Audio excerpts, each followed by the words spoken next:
டேய் யாரா பவுலிங் போடுறதே? வேற யாரு? நம்ம மதன் தான். மதனே பால் போடு. நான் தோன்ட்டேன். அங்கே இல்ல அண்டா நீ எல்லாம் பால தொல்லாமாடா. ஸ்டாப். அப்படியே ஸ்லோமோ போட்டு ரிவர்ஸ் போடுங்க.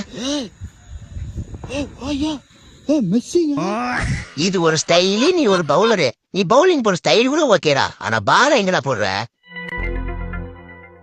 ஸ்டாப். பால் எங்க இருக்கு, ஸ்டிக் எங்க இருக்கு? கிட்டத்தட்ட 100 மீட்டர். நீ எல்லாம் பால தொட்ட செத்த. அப்ப தீனா போட்டான். ஏச்சி நீ நில்லு. ஏன் என்னது? டே இவெல்லாம் பால் போட்டு தாண்டா அடிக்க தெரியாதவங்க கூட அடிக்கிறான். புது பால்ரா நானு. இவன் போட்ட பால் நல்லா அடிச்சு அடிச்சு பழைய பால் ஆக்கிட்டானோடா. தயவு செய்து நீங்க 2 பேரும் பாலையே தொடாதீங்கடா. அப்ப ரோஹித் போட்டான்.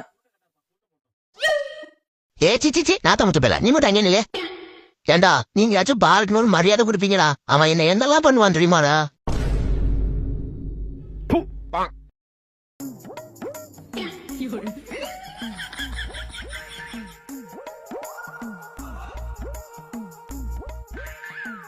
என்னமோ அமாம் சோப்பு மாரி உடம்பெல்லாம் போட்டு தேய்க்கிறான்டா அவன்.